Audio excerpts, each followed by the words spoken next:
Um, Good evening. A very warm welcome to IWM monthly lectures. And I'm Ayşe Çağlar. I'm a permanent fellow at IWM, and I'm also a professor at the Department of Social and Cultural Anthropology at the University of Vienna. And I'm very happy and pleased and honored to have Peggy Levitt as our speaker for the IWM lecture. Peggy has been a long-time colleague, friend, and we have known each other's work and engaged with each other's work for a long time, and no matter which kind of different areas that we reached out. Let me give you a little bit of an information about Peggy. Peggy Levitt is Mildred Lane Kemper Professor of Sociology at Wellesley and the former chair Luella Lemaire's Lana Professor in Latin American Studies. She is also an associate at the Weatherhead Center for International Affairs at Harvard University, where she co-directs the Politics and Social Change workshop. I don't know whether you're still directing it, okay, but you used to, I think. And she's a co-founder of the Global D Center with Maurice Krul, and that the work is also partly related with this talk. Peggy had also various visiting professorships, including at Queen Mary University of London, Tel Aviv University, the Lebanese American University, the National University of Singapore, Oxford University, and the American University of Cairo. She has received honorary doctoral degrees from the University of Maastricht in 2014 and from the University of Helsinki in 2017. Peggy Levitt is a prolific writer, and in addition to several journal articles, special issues, edited volumes, she has published numerous books, including the Transnational Villages, and I think this is through that book that we got to know each other on transnational, at that time within the frame of transnational migration. That came in 2001. From University of California Press. God Needs No Passport, Immigrants and the Changing American Religious Landscape, 2007. Artifacts and Allegiances, How Museums Put the Nation and the World on Display, which came in 2015, again University of California Press, and the most recent one, Transnational Social Protection, Social Welfare Across National Borders. So it just came out. I'm gonna put the kind of the flyers here if there's anyone interested that you could take it.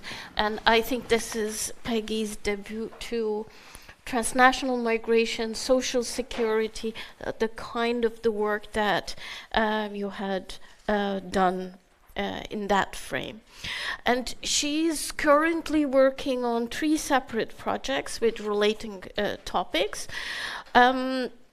This one was that actually I think it's finalized the ways in which migration and mobility are transforming social protection.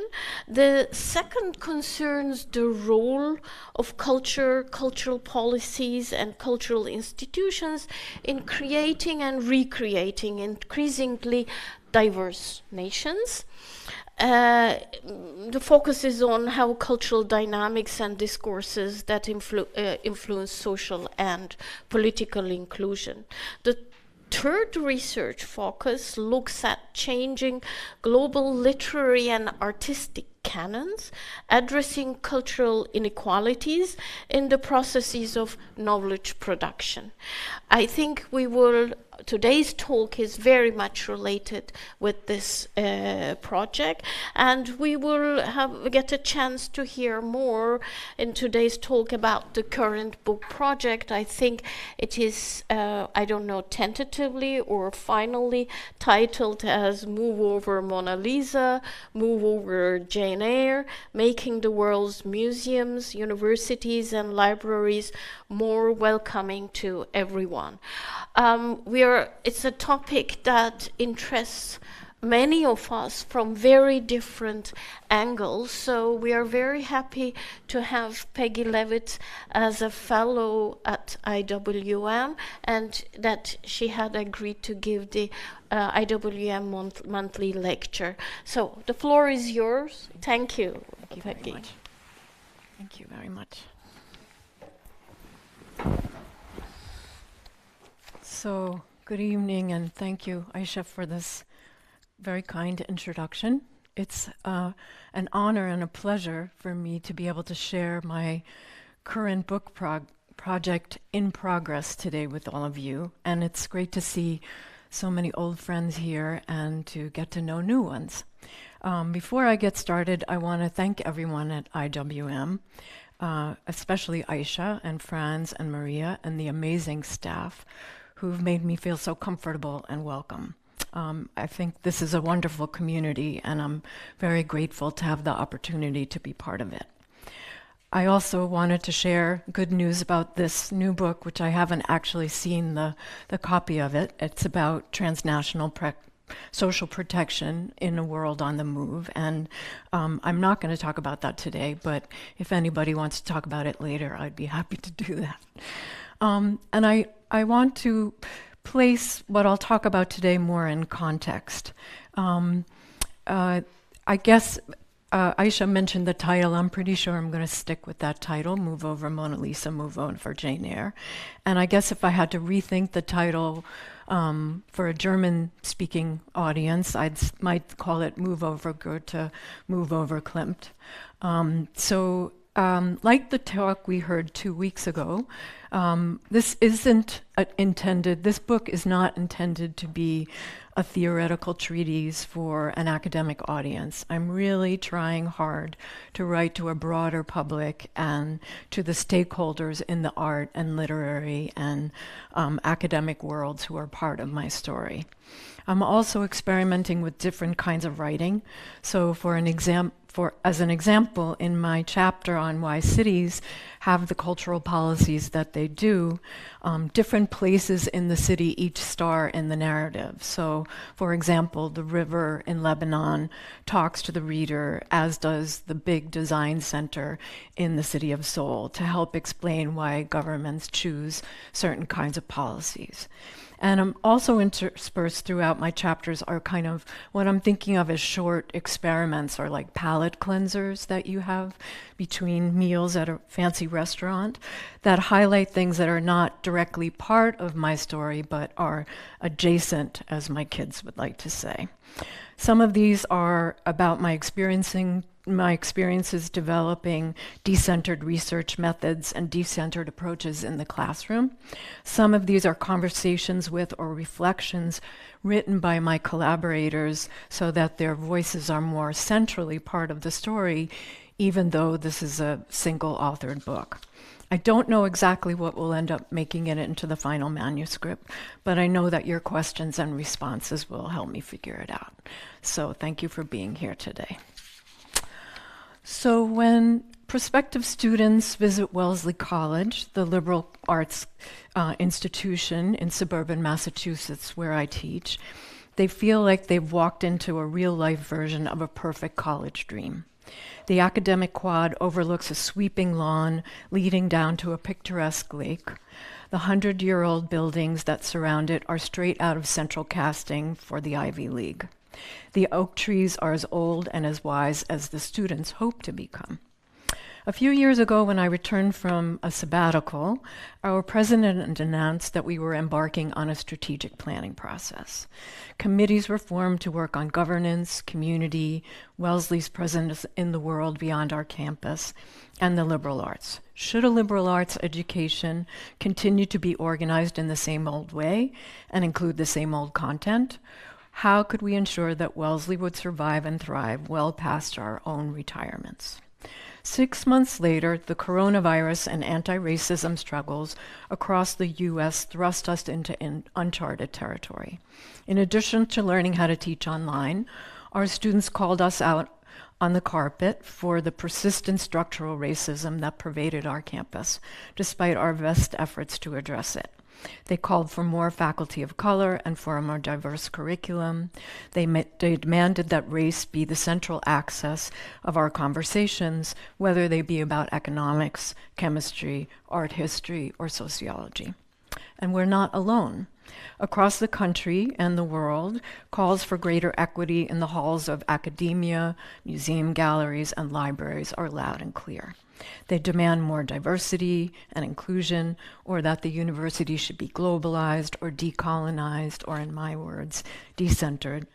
So then why, if everyone agrees that business as usual is no longer acceptable and that a wider range of voices need to be heard, is progress so slow? How is it that progressive institutions created as the solution are now part of the problem? The simple answer is actually quite complicated. The white, Western, Christian-centric and heteronormative privilege that underlies the lack of diversity in our university curricula is the product of a supply chain of exclusions that leave out a broader set of experiences at every turn.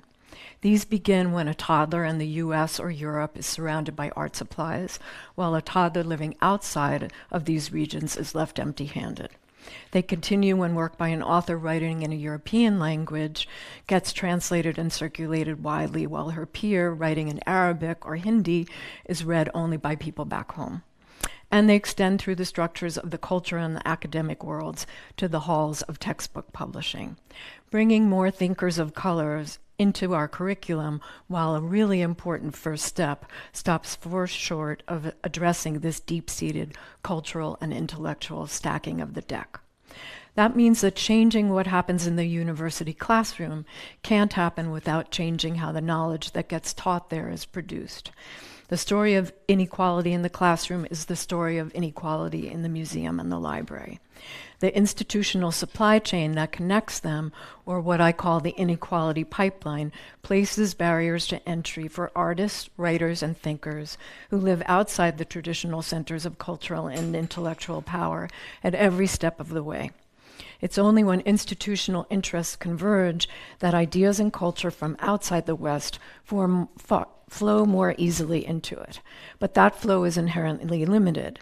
As soon as it's strong enough to fundamentally challenge business as usual, the gate closes. The university, no matter how decolonized or diverse it claims to become, becomes part of the problem rather than the solution, changing the system only so much so that it stays in place. Let me give you a few examples to make this more concrete. When my colleagues and I empirically studied just how decentered art history and comparative literature curricula were in U.S. universities, we found that U.S. and Western European materials still took up most of the pages of the most important art history survey textbooks. We also found that while editors of the world literature anthologies incorporated a wider range of authors, this didn't translate into these authors being featured more widely in the broader curriculum. And this isn't just a problem in the United States. When we explored these same questions outside Europe and the United States by looking at art history and literature classrooms at some of the most important universities in Argentina, Lebanon, and South Korea, we found that content and theory produced in Europe and North America are still disproportionately represented in the classroom. Only 4 intellectual superstars, all born in the global South, but who now live and work in the global North, made it onto our 3 country cases. They are, you wouldn't be surprised, Homi Bhabha, Edward Said, Gayatri Spivak, and Frantz Fanon. While the focus on the region offsets this somewhat in Argentina and to a lesser extent in South Korea and Lebanon, the distribution of intellectual and cultural power still mimics the distribution of geopolitical and economic power. My talk today draws upon the book that I'm working on while here in Vienna. In it, I map the inequality pipeline and describe how interests converge and diverge to allow and control what circulates through it. It tells the story of how artists and writers from Argentina, Lebanon, and South Korea negotiate their journey through the global art and literary worlds and how and when they make it into the textbook and into classrooms. It's a story of producers and consumers, and by that I mean it's not just about the creators of art in what have been culturally peripheral countries who face difficulties. It's also those of us who want to read and look at their work and have to struggle to find it. My book is also a story about cultural globalization. If 30 years ago you asked me to I asked you to draw a map of the world's cultural capitals, you would probably have included New York, London, and Paris. If I asked you to draw a map today, you might also include Beijing, Sharjah, and Johannesburg, evidence that the cultural world has shifted away from being one of just a few centers and peripheries to one of multiple centers and peripheries. But what I learned while traveling to write these pages is that cultural globalization is happening not just at these centers, but also at the margins. There are people and institutions who often fly under the radar who are decentering the art and literary worlds by creating new platforms, new routes that connect them, and by rewriting the rules of the game. This isn't to say that Jeff Koons or Salman Rushdie should hang up their hats anytime soon. It is to say that a critical mass of artists and writers are opting out of the art and literary world as we know them. Taken together, their efforts go a long way towards moving over the Mona Lisa and Jane Eyre. Finally, my book is also about my own journey as a thinker and a teacher. The questions I explored in this project transform what I do in and outside the classroom. Not only do they change how I teach and what I teach and how I teach it, I also help create the Global D Center, which Ayşe mentioned, which is an international network of academics, culture makers, culture managers like curators and editors, and museum professionals, and people who use culture in their activism, who are creating, disseminating, teaching about, and acting upon knowledge in more inclusive ways. And Daniela, where's Daniela? Daniela Paredes, who's here today, is an active and very valued member of the Global D Center. Because these are spaces where I personally try to disrupt the inequality pipeline, I include them in these pages, a kind of memoir of sorts of our ongoing joys and challenges, which either way inspire me to keep moving forward, stay awake and mindful, and continue learning and unlearning. So many of the ideas I share with you today have been developed in conversation with my colleagues at the GDC. And of course, we're not the first to take on these challenges. In fact, we stand on the shoulders of many important thinkers. We use a different vocabulary for doing so to rectify certain things that we feel were left out of earlier conversations. First, while an important step forward, we can't stop at adding more diverse content to the classroom or museum. In addition to decentering our ideas, we have to decenter ourselves, the institutions where we work, and the infrastructures through which ideas and culture travel. To create more inclusive and equitable conversations, we have to not only radically change the structures through which they take place, but also to change the moral and ethical principles that guide them. We call this, some of us call this a Southern attitude, some of us call this a decentered attitude, and I can talk about why. But what we mean by it is the need to purposefully trade in the ego, competition, and hubris that often reigns in the gallery or the classroom for one of humility, generosity, and collaboration. Second, much current work stops at critique without charting a positive way forward. There's a deep fatigue with no but and a yearning for yes and. So we try not only to deconstruct but to reconstruct by reimagining or creating new institutional arrangements that that represent new ways of looking and displaying and classifying and sharing information. Third, many arguments are based on the assumption that solving national, cultural, and intellectual inequalities will do the trick. But the lack of representation of artists and writers of color in the US and European institutions is part and parcel of the enduring colonialism that prevents writers and artists from culturally peripheral countries from ever getting recognized to begin with. Take the example of Latin America. Showcasing more Latinx culture, while an important step forward, stops far short if it doesn't connect the Latinx experience inside the United States with Latin American experiences outside of it. The enduring legacy of colonialism and imperialism in the region persists in the global cultural pecking order that keeps Latin America in its place. Now, change comes in many forms and rhythms. Many of the writers, artists, and thinkers I've met would be delighted to see their work showcased in traditional centers of power. They simply want to reform these existing centers by making them more accessible to a wider range of producers.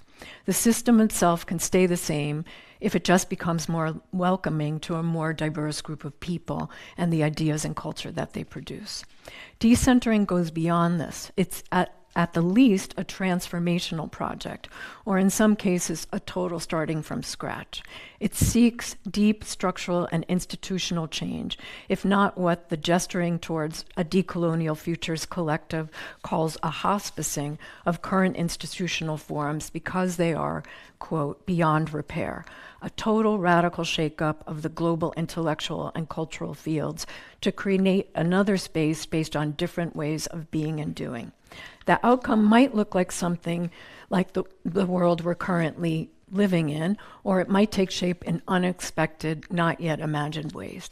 An unlearning that gives rise to a space of new sites of learning, unclassrooms, display, unmuseums, and stewardship, unarchives. The goal is not to automatically recenter, it's to configure different kinds of infrastructures and connections that let a broader set of people and ideas in. It's important to distinguish between decentering and what Wiebke Sievers and I wrote about as scale shifting in the artistic and literary worlds. The extent to which cultural and intellectual works circulate depends upon their ability to move within and beyond the different scales of the global academic and cultural fields, the national, the regional, the local. Writers and their works scale up when they circulate successfully to countries of higher power and prestige within or beyond their geographic or cultural transregions. These countries may be near in a geographic or cultural sense or far away. Writers and their work scale out when they circulate horizontally between positions of more or less equal power, either by being translated into another national language in a country where multiple languages are spoken, or by circulating to a neighboring country of similar power. Scale shifting, however, doesn't automatically translate into decentering. Indeed, there are many writers, artists, and thinkers who still dream of seeing their works at the Frankfurt Book Fair or the Venice Biennial. The system itself can stay the same. They just wanted to open up and let them in. Before I go on, I want to make one thing perfectly clear. I'm tempted to be the character in the TV show who turns to the audience and winks, taking them into her confidence. This is, as they say, all about the economy, stupid. Whether I'm trying to explain what reproductions of whose works end up in the textbook or whose novel gets translated, it often comes down to the bottom line and the unequal relationships of economic and geopolitical power. But that's not the whole story. There are economic factors at play that operate under the radar that we often fail to consider, and there are numerous social, cultural, and political factors that can make or break whether a theory or work of art or literature travels widely. These two are important pieces of the inequality pipeline that must be seen and understood in order to be disrupted. So what are the characteristics of these global cultural and intellectual fields? Who are the important actors within them? And what processes facilitate or impede circulation? What do we need to understand about these spaces in order to challenge and unsettle them? My framework consists of various parts, which I'll touch on only briefly. They include migration, vernacularization, labeling, infrastructures, regionalization, and alternativity. Let me start with migration. One important place to begin is the strong connection between the migration of people and the migration of culture. Pascal Casanova, in her now classic book, The World Republic of Letters, demonstrated clearly the role of migration in heightening the recognition and consecration of literary works. Writers like Samuel Beckett, Jorge Luis Borges, and James Joyce went to Paris, the capital of what she called the World Republic of Letters, where they were freed from the creative constraints imposed on them by their national contexts. They could produce a universal literature, which once recognized helped put their national culture on the world literary map. Joyce, for example, was, I'm quoting here, rejected and even banned in Dublin, but welcomed and consecrated in Paris, which made him an artist who revolutionized universal literature rather than merely an Irish national writer. As the literary world slowly decentered to include not only Paris, but London and New York, books produced in former colonies tended to circulate first to former colonial capitals. Shared linguistic and cultural traits, as well as long-standing economic and political ties, facilitated their movement. This is also true in the global contemporary art world. In South Korea, Argentina, and Lebanon, some members of the first generation of artists moved by force or by choice outside their countries of origin. Not only did they accrue the social capital and institutional connections they needed to advance their own careers, they introduced or reintroduced the world to art from their region and modeled for younger artists how to build an international career.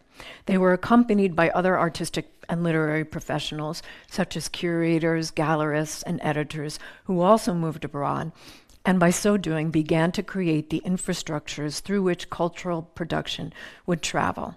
Over time, each country redefined the boundaries of national belonging, articulating its own cultural repertoires that signaled who was a national culture producer and therefore what national culture consisted of. In the Lebanese case, for example, anyone of Lebanese origin, no matter where they live, can claim to be and be claimed as a Lebanese artist or writer.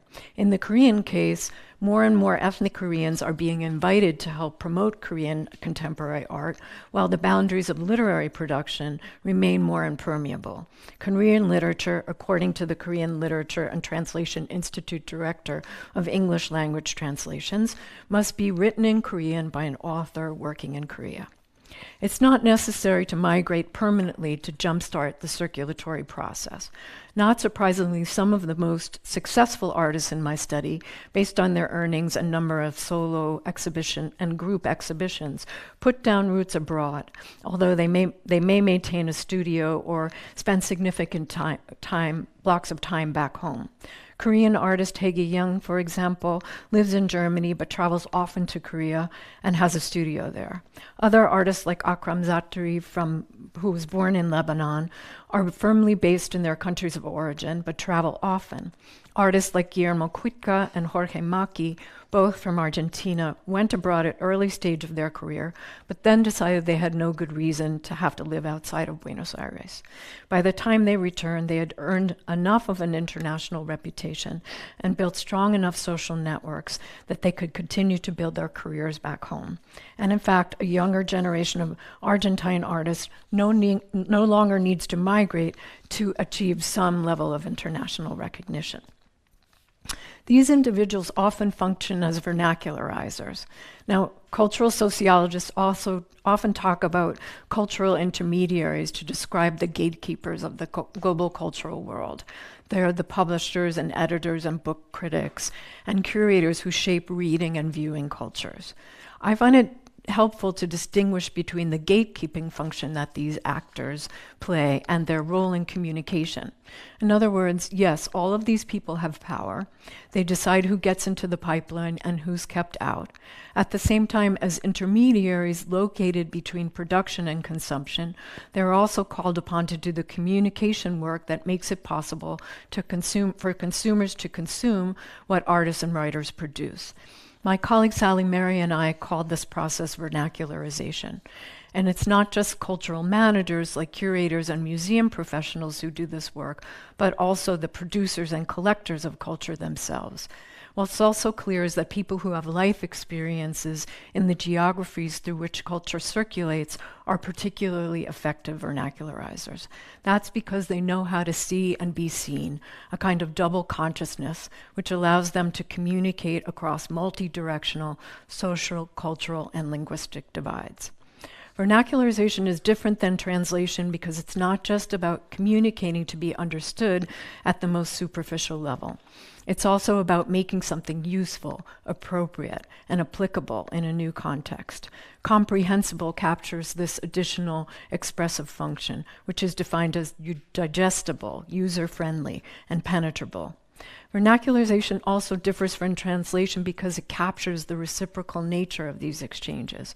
In other words, rather than assuming that more powerful communicators automatically impose their views on those less advantaged, a focus on vernacularization draws our attention to how ideas and practices change in the course of exchanges between insiders, outsiders, and those in between.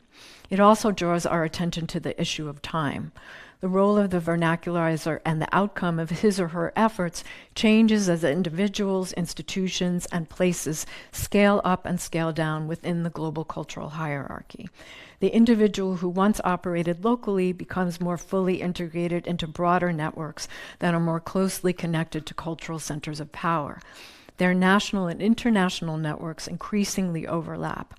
Over time, some of these people become generators of ideas rather than vernacularizers of the ideas of others. They create and innovate, sending out approaches and practices that others then make meaningful and appropriate in other settings. It turns out that curators, gallerists, and publishers do the work of vernacularization all the time. And artists and writers, when they're honest about it, do it too. Collectors and cultural entrepreneurs also belong to this category. For example, when preeminent Argentine collector Marian Eppinger described how she went about amassing her collection of Latin American contemporary art, she said that she and her husband went about it with an eye towards being able to tell a cohesive story about art made in a region that built upon and was in conversation with other artworks. They labeled and vernacularized for the early curators and biennial organizers who came to Buenos Aires to discover something new. Their narrative resonated because they told it in a way that was sufficiently familiar but also different. Two kinds of vernacularizers are particularly influential because they bring distinct but powerful experiences and skill sets to their task. The first are diasporic vernacularizers. These are the folks that live outside their country of origin but still do some work connected to it, such as Korean-born curators like Suk-Hyung Lee, who now directs the Tate Transnational Research Center at the Tate Modern Museum in London. This group has a comparative advantage because they know their home country culture and they know something about the culture where they want their work to travel. They know, for example, important visual and cultural references or unspoken rules that must be followed. The more countries they work in, the broader and deeper their knowledge grows. The other group belongs to the ever larger transnational cultural class, those who Giselinda Kuipers has called the cosmopolitan tribe. Some of these individuals circulate regionally. They take up professorships at multiple universities throughout the Persian Gulf or Asia. Others circulate between regions, starting out in the Gulf, then proceeding on to a multi-stop tour in Asia before heading on to the US or Europe. Every time they travel, they take what they've learned and apply it to a new setting, adding to and vernacularizing their toolkit. This helps explain why so-called world-class museums look increasingly alike. Visitors encounter similar ways of exhibiting, explaining, and educating on display no matter where they are. They find the gourmet restaurant, bookstore, and gift shop complete with its Frida Kahlo t-shirts and Mondrian refrigerator magnets, which they've come to expect from a museum experience. A lot of what vernacularizers do is labeling. Labeling is an act of categorization or selecting and assigning markers to cultural creators and their works, which are then linked to particular debates and discourses. Labeling strongly influences how the creator and her works will later be categorized by others, which in turn influences where and along what pathways their work will travel. Often curators and gallerists bring seemingly different cultural objects together in the same gallery based on the nationality of their creators. By doing so, they structure and order a rapidly changing art world. These cognitive frames legitimate new forms of art, thereby institutionalizing new product categories. They also strongly shape the possibilities for the future integration of artists from regions of the global art world. Another labeling strategy is to construct new categories or adapt existing ones to make sense of new artifacts to aid in their recognition and legitimation. In addition to national labels, I discovered aesthetic, identity-based, and ideological labels in action. They help viewers and collectors to clearly distinguish between these works and their European and American counterparts, both thematically and formally, but to not be too different so they can't be understood. Different kinds of labels affect decentering in distinct ways. For example, Alvaro Santana Acuna described the power of the aesthetic label, magical realism, to jumpstart and drive forward the Latin American literary boom. This purposeful classification made Latin American literature into a neat, coherent category that traveled easily and was readily legible to potential global readers, a kind of identifying shorthand that increased in appeal as the movement's visibility grew. Consider another example of Professor Key and her work on Joan Key and her work on Danse Quoi. Professor Key's book, Contemporary Korean Art, Danse Quoi and the Urgency of Method, the first English language account of this movement, made a compelling case for distinguishing Korean monochrome art from similar works in Japan. Two major shows in Seoul and in Los Angeles in 2014 that were curated by Professor Key received a great deal of attention.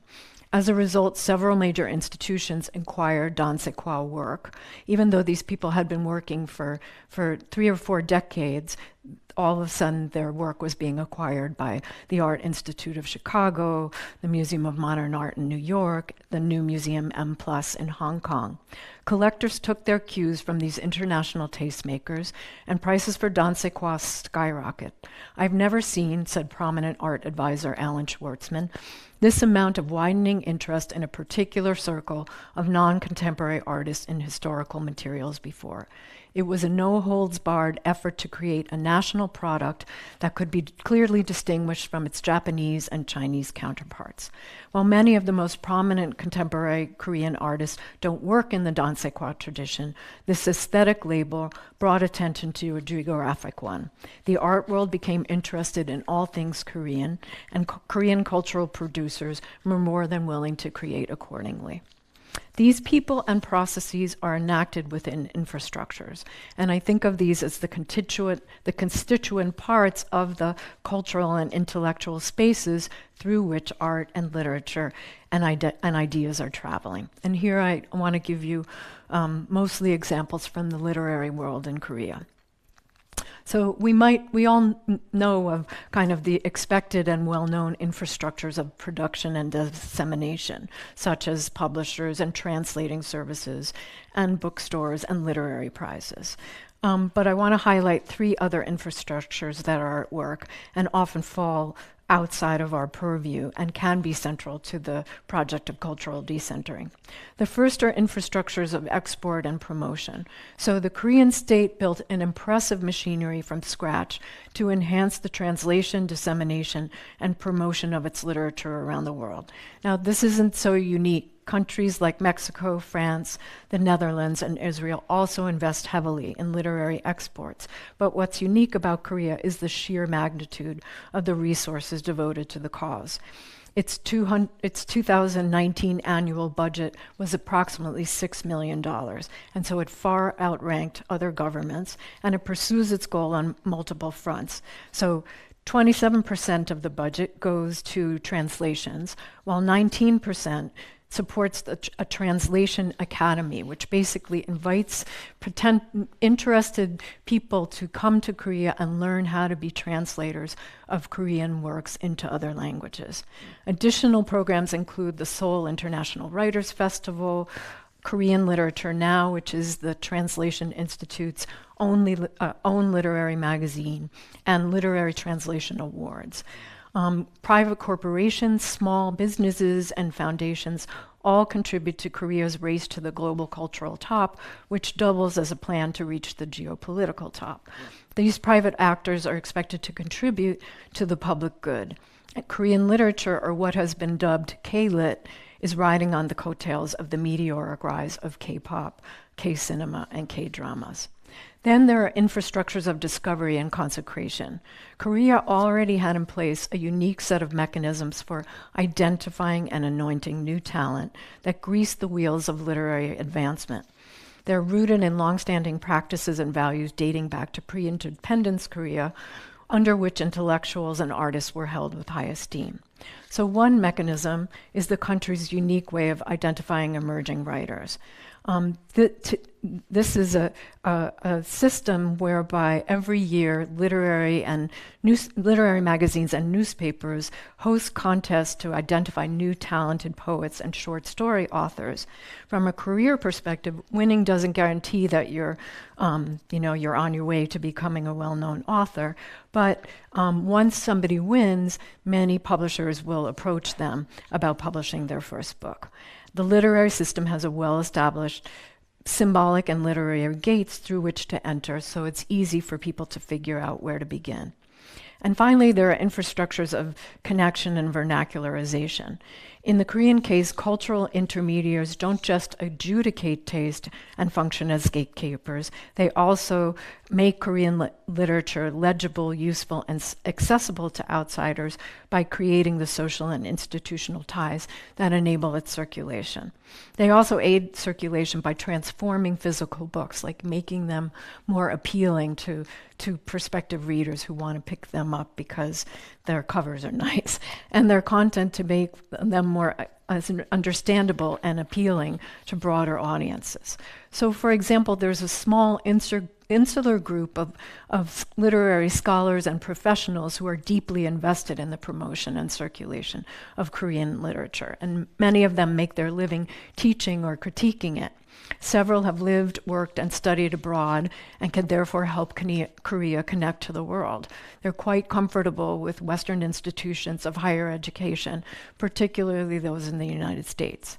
So once they come back, they still maintain strong ties to Korean institutes at U.S. universities, such as the Institute for Korean Studies at Harvard. And these ties give them continued access to knowledge about powerful platforms these US-based institutions offer, which are potential tools for scaling up in Korean literature. So for instance, Professor Young-Jung Lee, who's a former editor-in-chief at Manunsa, which is one of Korea's most important publishers, knew that publishing a short story in an important magazine like the New Yorker or the Atlantic could be a key to unlocking the door to greater circulation. The secret of success of Murakami, he said to me in an interview, was that his work was translated into English by a Harvard professor and then published in the New Yorker. In 2001, Lee Moon-yeol became the first Korean fiction writer to have a story appear in the New Yorker. So rather than trying to get novels published and translated, Professor Lee promotes short stories. Professor Lee edits the journal Azalea, which tries to jumpstart circulation by publishing directly in English, bypassing the need for translation. Azalea, a journal of Korean literature and culture in English, is published each year by the Korean Institute at Harvard, with support from the International Communication Foundation in Seoul. The target audience here, and this is important, is not just ordinary readers, but professors, translators, and researchers who will then learn more about Korean literature and serve as future culture brokers. And so the publication's success drives home that the cultural needs of US and European universities are also behind the rise of Korean literature. Now let me turn to regionalization as a way that some peripheral countries attempt to decenter intellectual and cultural hierarchies. They create partnerships with their neighbors, a regional infrastructure of intellectual production, dissemination, and teaching. Prior research shows that regionalization can allow countries to achieve greater autonomy and counteract to some degree the intellectual juggernaut that is the global north, but only when there's agreement over what the region is and which states belong. So the regional intellectual infrastructure in Latin America is well established and dates back to the 1960s, when intellectuals wanted to get out from under the shadow of their European and North American counterparts. So they created institutes like FLACSO, the Latin American Faculty of Social Sciences, and CLACSO, the Latin American Council of Social Sciences. They were driven, writes Gustavo Sorda, a sociologist, by an ideological goal, an ethical stubbornness, and a belief about the transcendent value of unifying across national cultures to achieve the ideas of emancipation and cultural greatness. That Latin America is recognized as a space with its own unique, recognized literary genres, such as magical realism that I mentioned, and that it has been integrated in the contemporary world cultural and academic system for some time also helps. But in the Lebanese case, the institutionalization of the region and struggles over its centers of power are older and newer. There's a long-standing field of literary production throughout the Middle East, as expressed by the oft-cited truism, Egypt writes, Lebanon publishes, and Iraq reads. In recent decades, though, these regional cultural and intellectual ties have been decimated by ongoing political violence and economic downturns. Lebanon is also deeply divided over what region it belongs to.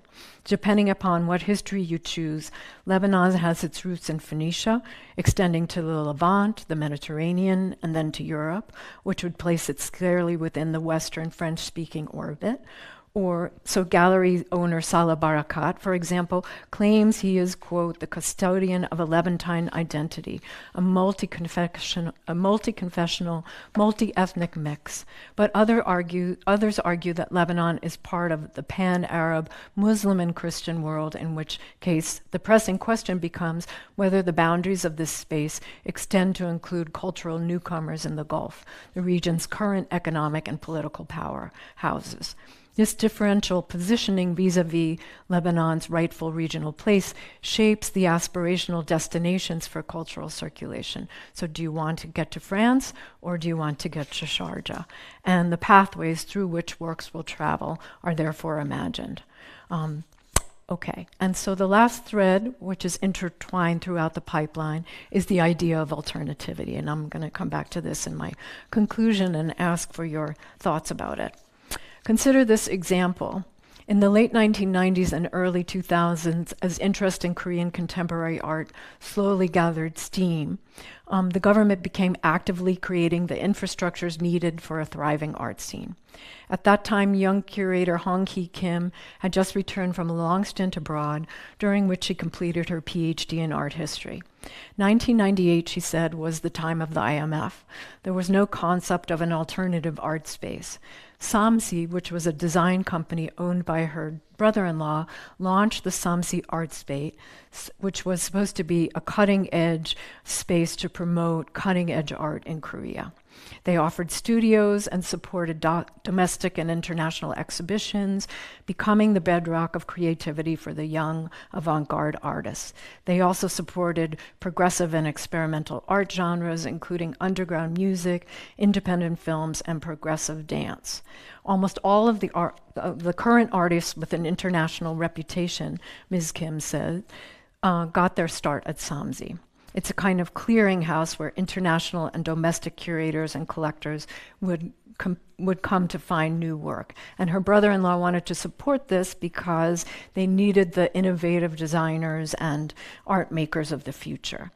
The government also got into this alternative art world, though, because they felt that the city needed more traditional and cutting-edge art makers and institutions at the same time. So just as New York has the Metropolitan Museum, Chelsea and Soho, so Seoul would have the Modern the Museum of Modern and Contemporary Art, and a flourishing ecology of alternative spaces. The rub is that by now, most alternative art spaces receive government support. They're alternative, however one defines it, but also rely on state funding. This is important because these are often the individuals and institutions who are doing the decentering from the margins. They're more likely to see themselves as engaged in beyond reform projects than those trying to reform or transform. And so I'm struggling with how to think about alternativity when it's so connected with the financing of the state. So by way of conclusion, I'd like to share some additional pieces of this puzzle in the book draft to come. So a kind of sneak preview, so to say. The first, of course, is the idea of alternativity and how to think about its punctual but very potent role as a catalyst of cultural decentering, even when most people and platforms that initially do that work get folded into more traditional institutions. The second is how consumers are exposed to and convinced to engage with new kinds of cultural products. This concerns both readers and viewers. So to get at readership, my colleague Kelly Rutherford and I did a content analysis of Goodreads. Do you all know Goodreads? Okay. And we looked at how books in translation were responded to by reviewers who were maybe entering into unfamiliar territory. We found that their posts fell into three categories: readers connected with a book because it featured an interesting or emotional story, or they connected with the book because they enjoyed the writing and the structure or the style, or they engaged in what anthropologist Sumana Roy called voyeuristic reading. Reading as the text as a sociological account rather than a work of art. This is another piece of the pipeline. As Roy argues, readers have been socialized to expect different things from white and non-white readers. While white readers are free to write about things that struck their fancy, elephants, women, mountains, wars, a cup of tea, a day in the life of an unremarkable person, the non-white writer was held to a different standard. They were to be tour guides to their cultures, burdened with satisfying the intellectual curiosity of the white world. Unfortunately, our analysis provides evidence to her argument. But what I'm trying to figure out is what would be a parallel analysis for the art world. How do people become collectors today? I've found that galleries and museums also often offer classes and trips where aspiring collectors can hone their skills. They're kind of a half like social event for 30-somethings and a half serious training and discernment. But what do we make of the many collectors who are buying things online and circumventing traditional infrastructures? How does one get a close and rigorous enough view into this internet world to be able to say something meaningful about it? I have a feeling the answer to that is a generational divide, so that the younger people in the audience might be able to give me some advice. Finally, I began my talk by starting out at the other side of the pipeline. What gets in the art history and comparative literature textbook as a result of the roadblocks artists and writers encounter along the way? I'm looking for examples of universities that are really doing something different. We all know about the proliferation of global higher education programs, whether it be more intensive exchanges between non-traditional partners or full-fledged new programs like NYU in Abu Dhabi or Yale in Singapore, their partnership with the National University of Singapore. I visited these places, and although I didn't do a systematic analysis, I can say with some confidence that they fall into the reform rather than transform or beyond repair category of change.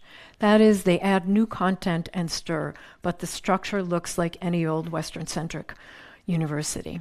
I just returned from Pakistan, where I visited Minhaj University, which is an Islamic university, which also offers subjects like Islamic finance and spiritual studies. But at first glance, I admit that it's a first glance, it also looked pretty much the same. So I hope I have the chance next summer to visit some of the indigenous universities created in Mexico by the federal government that I will find a fundamentally different institution in place based on different ways of producing, classifying, analyzing, and acting upon knowledge. Because from where I sit, we're in desperate need of a different way forward. Thank you very much.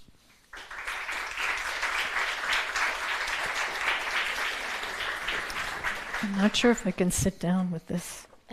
Yeah, maybe I think can. you can. I can unhook Just on the myself now. side. Okay.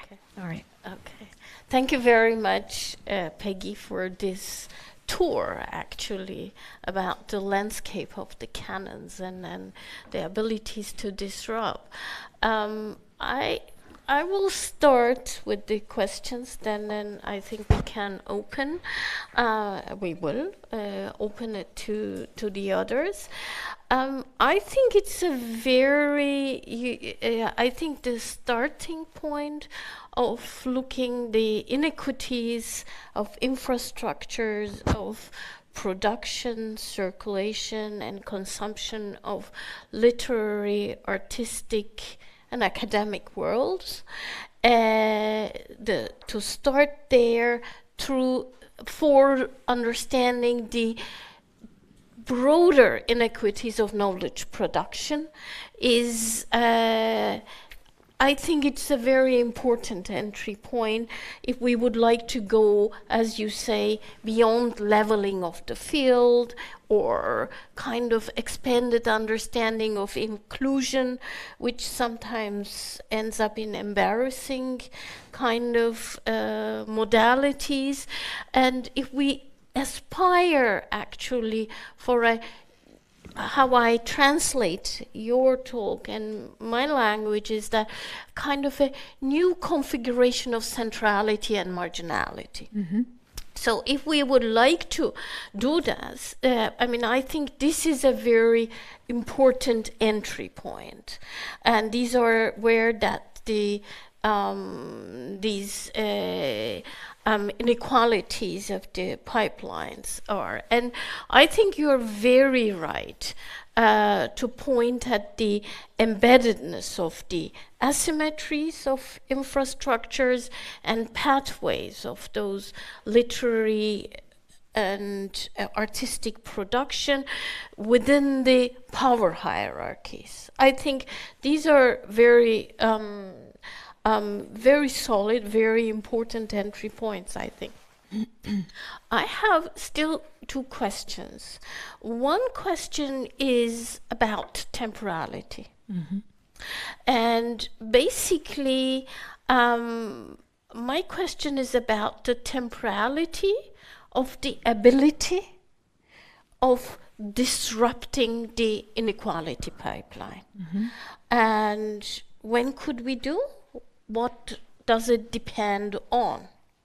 And this takes me to your question, your point about the scale shifters. Mm-hmm. Let me just, what you said was that, I had the chance to see the earlier version of that. You said that the extent to which cultural and intellectual works circulate depends upon their ability to move within and beyond the different scales of the academic and cultural worlds. That's to say local, national, regional, etc. Writers and their works scale up when they circulate successfully to countries of higher power and prestige within or beyond their geographies of cultural trans-region. This is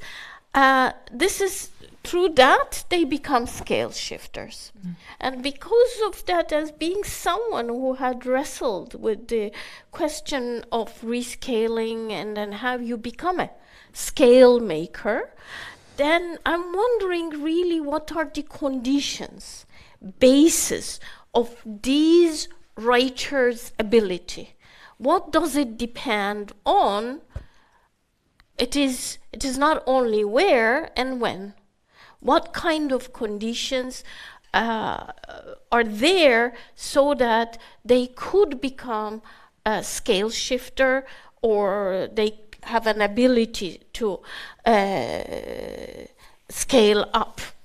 So here you're referring to geopolitical power and economic power, but I find it a bit too general.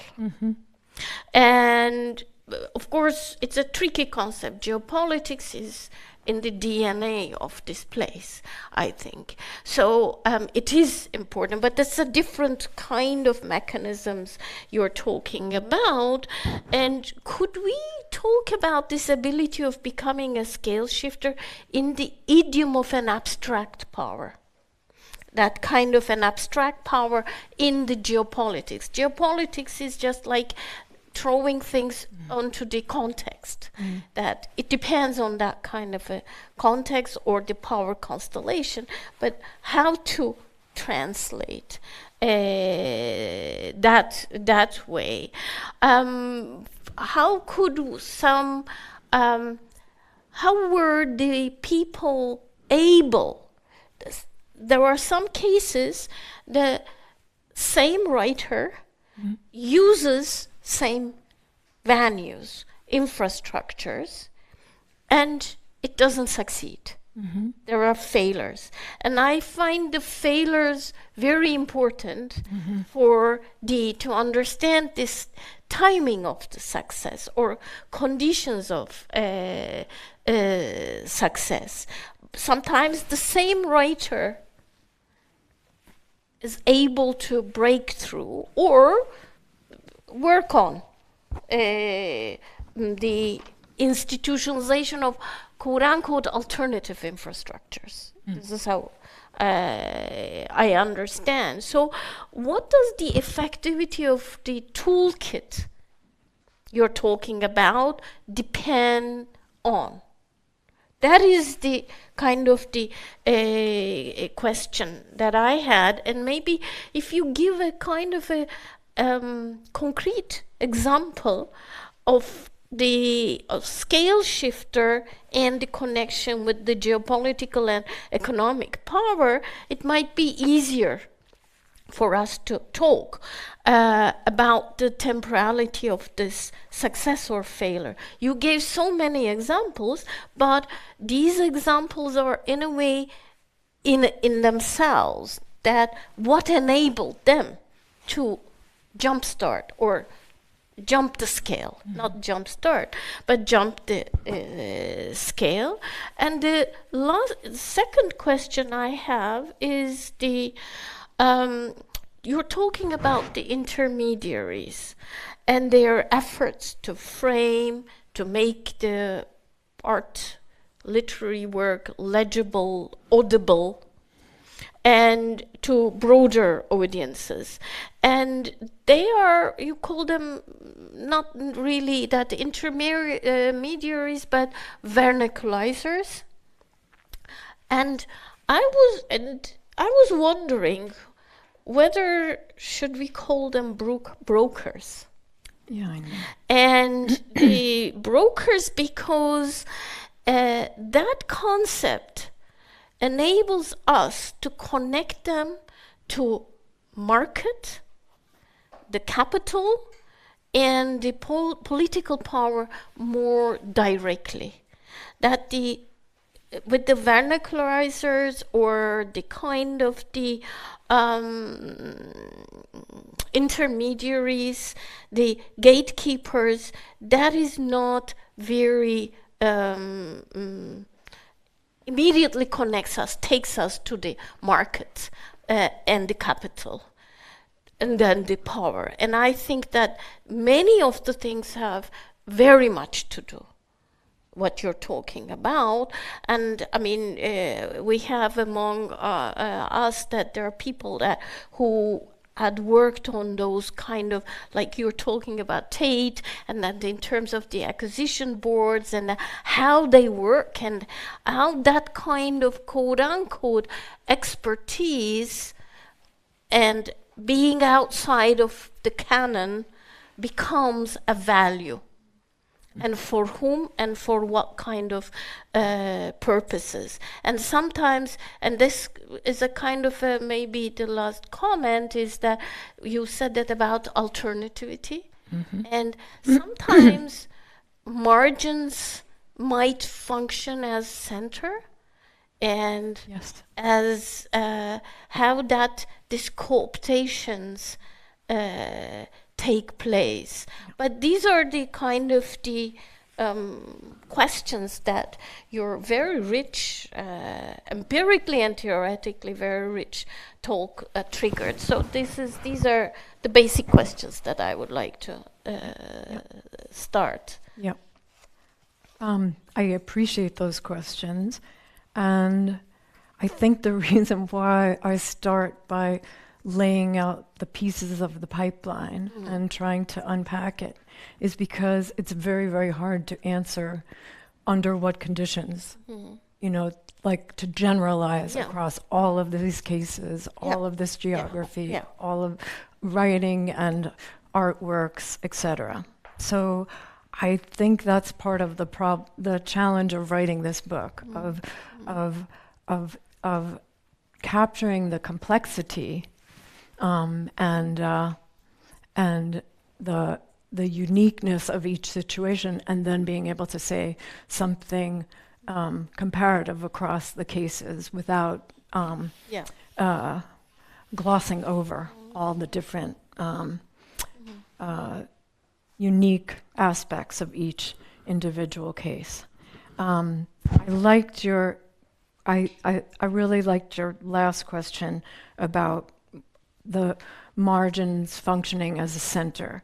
And what I'm struggling with is to try to tell the story about the people who just want to get to the center, but then to ultimately tell the story of the people who are decentering from the margins and are kind of redefining the rules of the game. Like, it's not just it's hard to tell, right? But they're not just on a temporary detour to the center. They're actually saying, we want something different.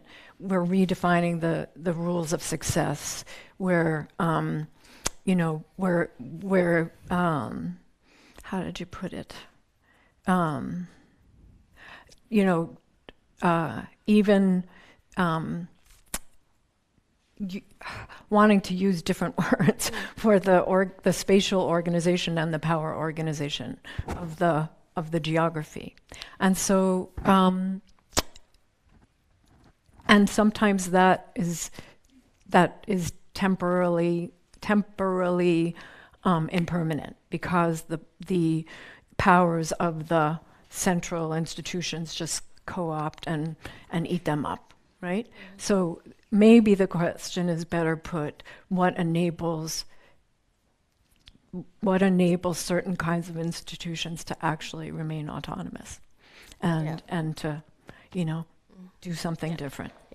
I think this is the institutional part is very important, because what you're trying to, also what you were saying, is not just the kind of the disrupting the infrastructures, but that how you could institutionalize. It's not just reaching out to the power so that the ones who were outside gets it, but how could you institutionalize changing the rules of the game without fixing?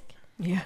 That is... Right. And then without reifying it into another kind of manner. Yes. Right? So, like, how do you maintain, how could you imagine a world where it's like that impermanence or that flux is sort of what you're looking for, and preserve a space for that? I mean, I think it is the kind of the basic dilemma of radical politics in a way.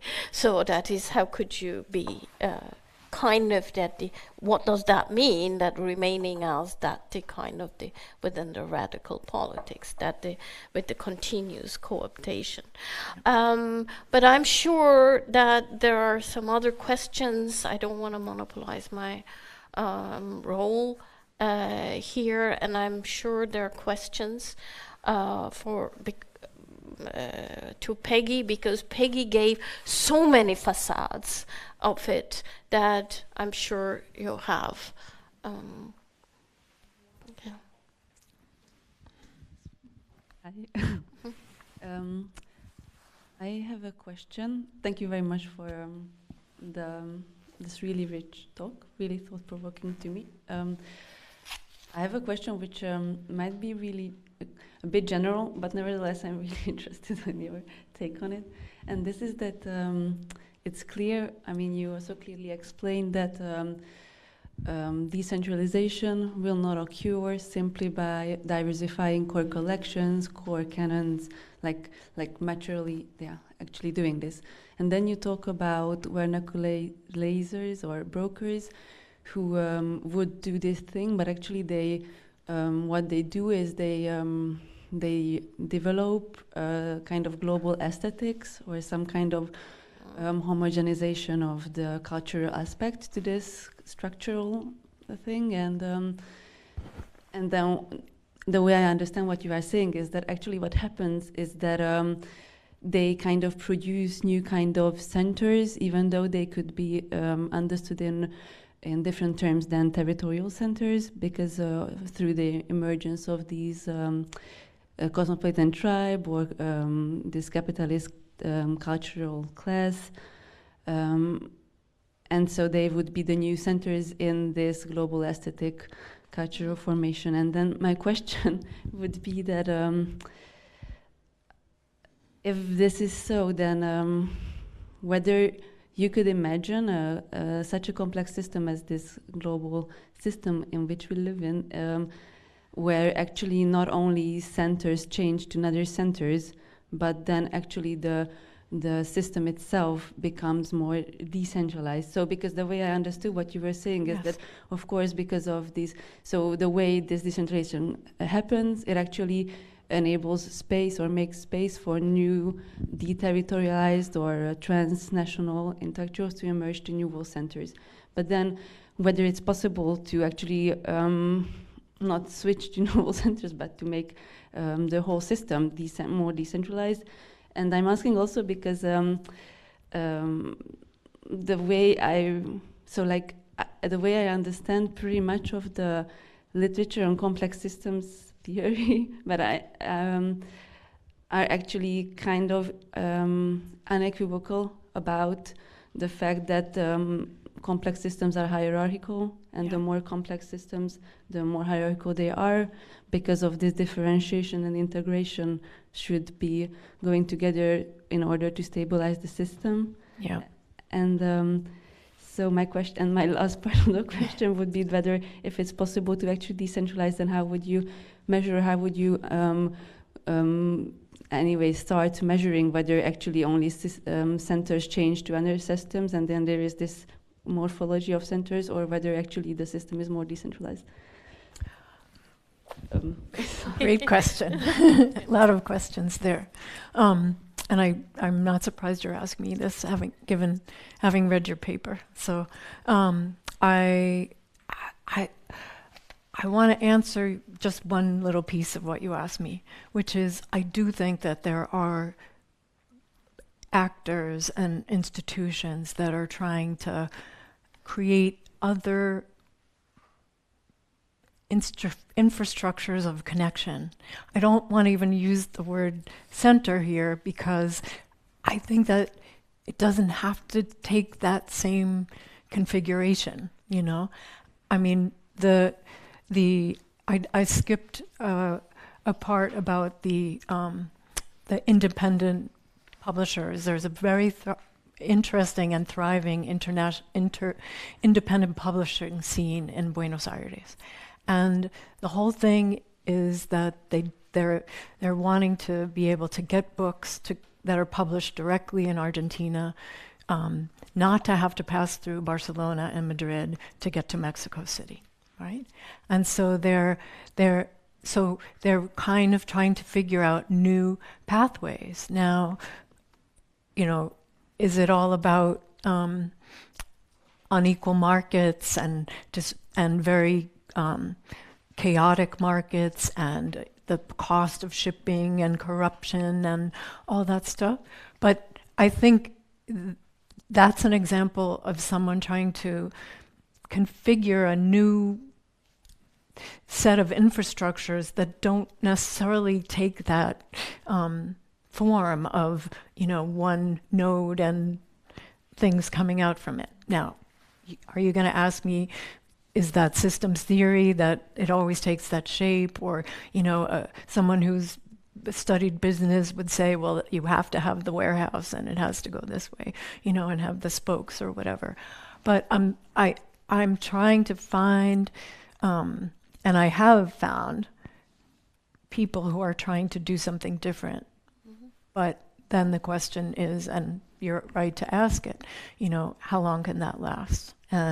But if your goal is not to become Jeff Koons or Salman Rushdie, and you're saying, I'm happy with, like Jorge, these people, the artists that I talked about who moved back because they said, there's no reason why I have to live abroad. I want to make this kind of art. My references are these references, and I'm good. And that's a way of creating a different kind of art world. Okay. I think there was one at the back, no? At the back? Okay. Sorry. What I think, as far as I understood you from your talk, you want that many more voices and many more ways of art are heard and can flourish. Isn't it so? And same with literature. Isn't it so? I mean, the definition of what is literature and what is art is, I assume, very much shaped by Western Europe and by the United States. Would you not have to discuss these two words, the meaning of these two words, much broader, and then other ways would occur? You mean to broaden the definition of what art and literature is? Yes. No, I think that's right. And I think those kind of conversations are going on in the art and literary world. Yeah. Okay.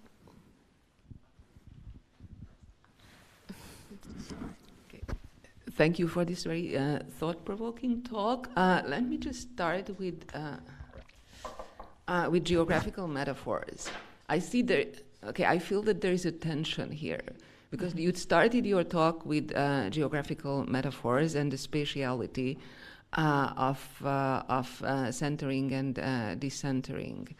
And some of the examples that you cited in the beginning refer to the changing geographical distribution of artistic acknowledgement and institutional power. Yet we are talking about game changers here. Mm-hmm. So my question is, how do we define the game here? Because the examples that you gave later in your talk, actually, for example, the independent publishers and so on, suggest a different kind of change. So it's not limited to the geographical distribution of artistic acknowledgement and power, but it's something that is more fundamentally more. So I feel this tension here. That first I thought that you use your examples, the geographical examples, as a metaphor for something different. And am I right to sense that here? That you are talking about a more fundamental change than in the world, but you are sort of testing your theories of how ingrained systems of inequality can be changed by seeing how shift can be achieved in the art world, just by focusing on the geography of markets and acknowledgement. I lost you. I lost you in the last part. I think you're asking me, am I interested in something beyond a redistribution of the geographic centers of power? Right, because if you use geographical metaphors, they also have some limitations.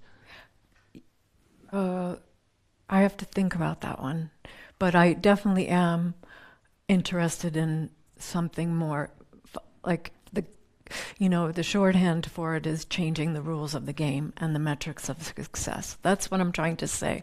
When the independent publisher says, I don't want to be Penguin Random House or Planeta. I want to be able to publish books that are going to circulate within Latin America. And I'm also getting help doing that from the interest in Latinx cultural products in the United States, and I'll take it. So I am interested in finding. I am hearing from my field work a different idea about how to be in the art and literary worlds. I don't know whether we can talk more.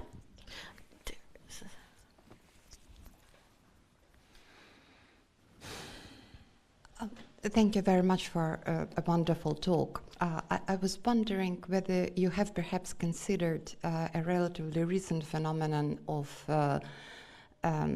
video subscription platforms such as Netflix in their insatiable need for content of commissioning films and TV shows from peripheral countries, cultural markets, which until recently wouldn't dream of contributing. And this is where, of course, we're talking about like mass culture, but still it's an entry point, and many shows are based are book adaptations. And even more importantly, Netflix shows are now habitually reviewed by the New Yorker. Yeah. So do you think that from there is a chance that once gaining a foothold, like a peripheral culture can then filter up to art fairs, publishers, and academic curricula? Great question. So there was a recent article in the New York Times about Netflix and this kind of recipe for making Netflix content that, and I'll find it for you. But, and I'm not sending TV shows because trying to figure out the art and literary world is enough. However, what I did hear often was this idea of a recipe. Like each country, when you asked what does a novel have to be about to get it to scale shift, there's a particular recipe for each country. And I imagine that there's a particular recipe for writing a Netflix show. However, look at the example of Korea. It's not that K-lit is so popular, it's that K-dramas and K-pop was so popular, and then everything Korean becomes. Like Korea is not a good example of a culturally peripheral country anymore. It was in the year 2000. It's certainly not now. It's a success story in the most traditional recentering way.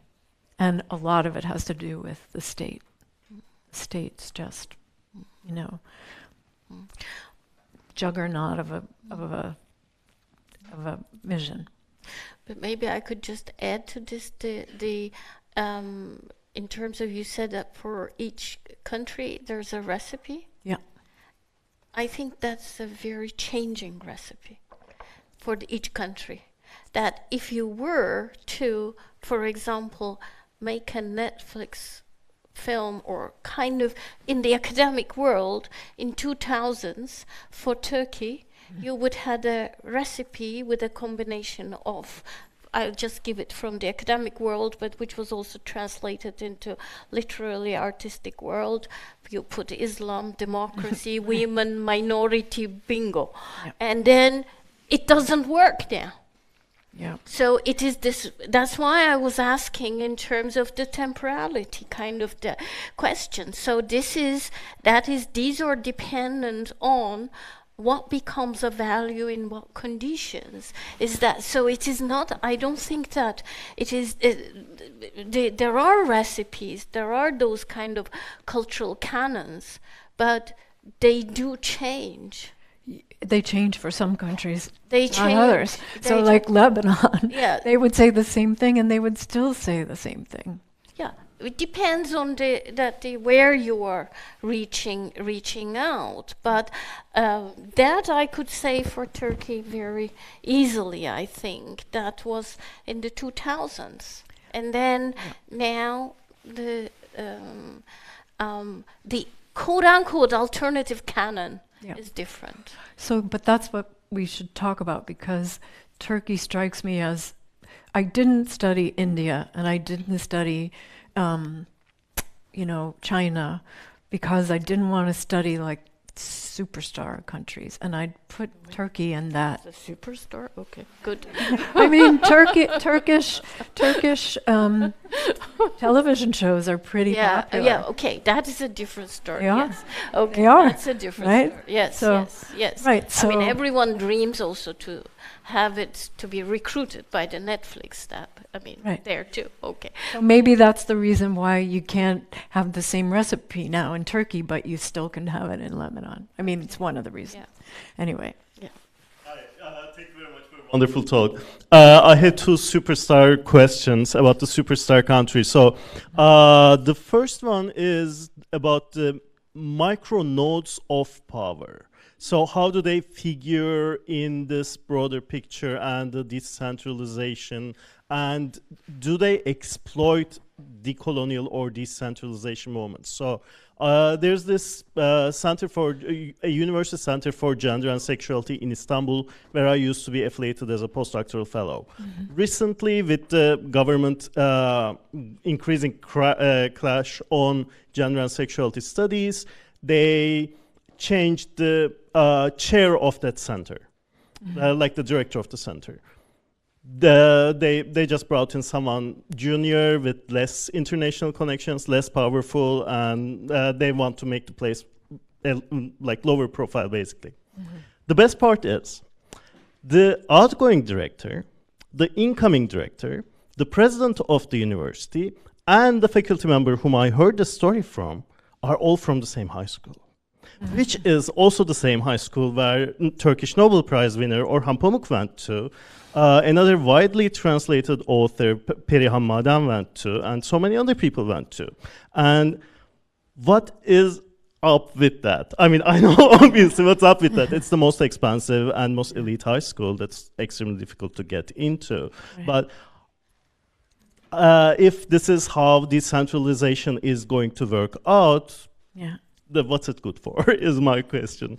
And the second one is, I'm also directing a research group on Turkey's minoritarian theater cultures, and I have a student who wrote a beautiful essay on Kurdish theater and how the politics of memory in Kurdish theater inadvertently helped the Erdogan regime consolidate power in Turkey too. Like, it was feeding into the same pseudo anti-coup discourse, basically. And terrible and very discouraging reviews came because it wasn't decolonial at all. Like, it was that kind of moralism, shaming her for not praising Kurdish theater. Would decentralization have such risks of misguided moralism as well, is my second question. I'm going to try to remember what you asked me. Should we take another one when you're trying to remember? No, I remember, and I'll forget if I don't answer. Oh, okay, quickly. then. No. So I think it's really interesting what you say about these kind of networks of elites, and how they go out and then come back in. And I mean, I think we could find examples of that. Everyone went to the same set of private schools, and then that's who they do business with, in trying to, heighten the presence of different cultural products, and that's a potential enforcer of power in many places, could also be a disruptor, depending upon the sets of relationships. And I think if I understood your second question, not everybody's decolonizing. So I've come to think about decolonizing decoloniality in the sense that you really need to ask what the conversation's about in the place where you are. So in Korea, there's a conversation about globalizing higher education or internationalizing, but it basically means it's not about getting away from the US. If anything, it's about embracing the US more. It's about getting away from China and Japan, but not even so much that, right? So it's like anything we need to do to move up. And so I think if I've learned anything from this project, it's about asking what the word means in a particular place and figuring out what the debate is about, because it doesn't look the same everywhere at all. Okay. I think we take the last question. Yes, please, go ahead. Your talk was very rich, and I think it will stay with me for a while longer, so thank you for that. From the examples you gave us, and also from the questions from the audience, my impression was that the main model of taking part in this decentering process includes going to the center and learning the rules of the center, and then going back and becoming a translator in a literally or a broader sense, in a more cultural sense. And I was wondering whether you found any different model than this, or you can imagine a different approach than this, because I think that would be what really makes a change. Thank you for your question. And I think it speaks to Ayşe's question about temporalities, because I think that what we found, especially when we did this, I've never written a paper like this that has so many graphs that based on big data set, because I'm working with a colleague, Kang Seng Lee, who knows how to do that stuff. And we can show how the destinations of the artworks have changed over time and expanded, and that you don't have to go. After a while, you don't have to go. And so, but what's also happening is that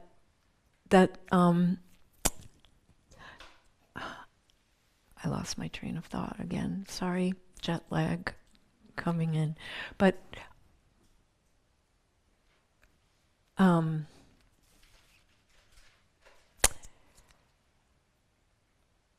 once people don't have to go and the infrastructures are in place, then they are creating networks that don't go through the center anymore. And so, for example, in the Korean case, what's really interesting to me about that case is that anyone who has anything to do with Korea is recruited for the cause. But there's a difference between somebody who's born in Korea, speaks and reads fluently Korean, engages with a certain literature, versus the Korean ethnic who's a Korean American or maybe a Korean German, who might be able to read some of that stuff, might not be able to read some of that stuff.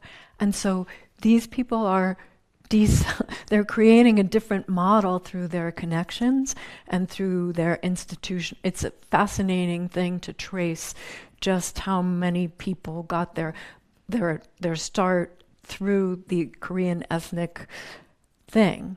But there's variations of that, of what that model looks like based on the different cultural repertoires that different people are drawing upon. Does that make sense? So, but that's a kind of thing that's very interesting. That it is something that tries to not go to New York or Paris anymore. Not everybody, but enough people. Yep. Okay, I think we have to finish. Thank you very much for. Thank you all. Thank you for your great questions. Yes, and thank you very much for your questions and for the paper, for the presentation, told that you triggered those kind of questions and then the discussion. Thank you very much again. Thank you all. More.